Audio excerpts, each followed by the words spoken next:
Hi friends, welcome to Salem Padma சமையல். நம்ம சேனலை சப்ஸ்கிரைப் பண்ணாதுன்னு பண்ணிக்கோங்க. பக்கத்தில் இருக்கிற பெல் பட்டனை அழுத்திக்கோங்க. இன்றைக்கி நம்ம என்ன பார்க்க போகிறோன்னா அவரைக்காய் காரக்குழம்பு. வாங்க எப்படின்னு போய் பார்க்கலாம். இப்போ அதுக்கு தேவையான பொருள் பார்த்திங்கன்னா, இந்த மாதிரி கொம்பு அவரைன்னு சொல்லுவாங்க. இது வந்து ஒரு 100 கிராம் அளவுக்கு இந்த மாதிரி கட் பண்ணி வச்சுருக்கேன். இது பார்த்திங்கன்னா தக்காளி 1, ஒரு பெரிய வெங்காயம், ஒரு 5-6 பல் பூண்டு வந்து இந்த மாதிரி தட்டி வச்சுருக்கேன். கருவேப்பிலை, கொத்தமல்லி, மிளகாத்தூள் 1 டீஸ்பூன், தனியாத்தூள் 1 டீஸ்பூன், 1/4 டீஸ்பூன் மஞ்சப்பொடி. இது வந்து அரைக்கணும். ஒரு 1/4 மூடி அளவுக்கு தேங்காய், ஒரு 1/4 டீஸ்பூன் சோம்பு, ஒரு பட்டை, ஒரு லவங்கம். இப்போ 2 ஸ்பூன் ஆயில் ஊற்றிருக்கேன். ஒரு 1/4 ஸ்பூன் அளவுக்கு கடுகு போட்டுக்கலாம்.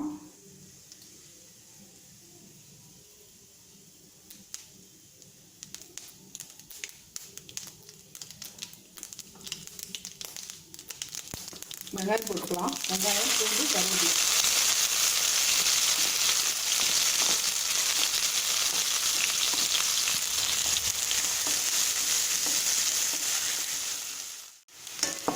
வெங்காயம் வதங்கிச்சு, தக்காளி போடுறேன்.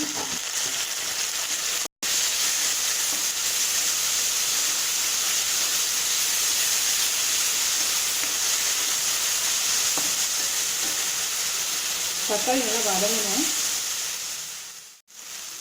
தக்காளி வதங்கிடுச்சு. இப்போ இந்த காய் போடுறேன், அவரைக்காய்.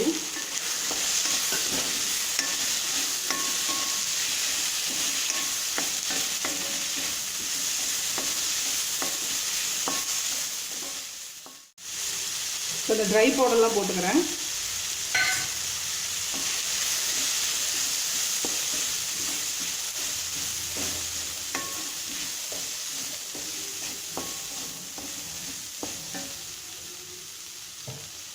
தண்ணி கொஞ்சம் ஊற்றுறேன்.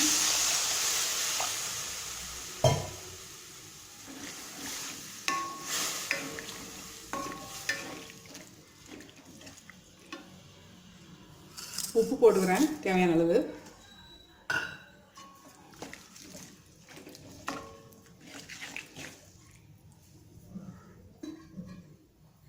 இப்போ இது மூடி காய் வேக விட்டுக்கலாம்.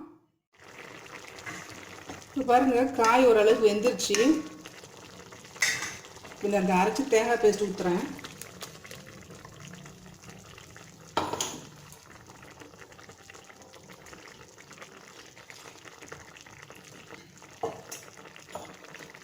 கொஞ்சமாக தண்ணி ஊற்றிக்கிறேன்.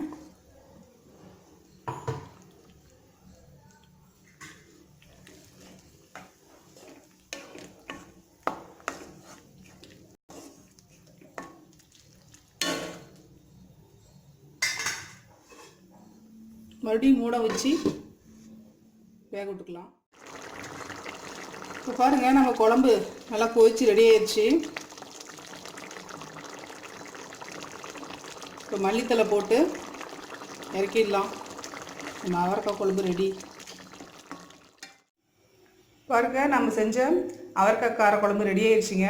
இது பார்த்திங்கன்னா சாதத்துக்கு, தோசைக்கெல்லாம் வச்சு சாப்பிட்லாம். நல்லா டேஸ்ட்டாக இருக்கும், கொஞ்சம் டிஃப்ரெண்ட்டாகவும் இருக்கும். இந்த வீடியோ உங்களுக்கு பிடிச்சிருந்தாக்க லைக் பண்ணுங்கள், ஷேர் பண்ணுங்கள், கமெண்ட் பண்ணுங்கள்.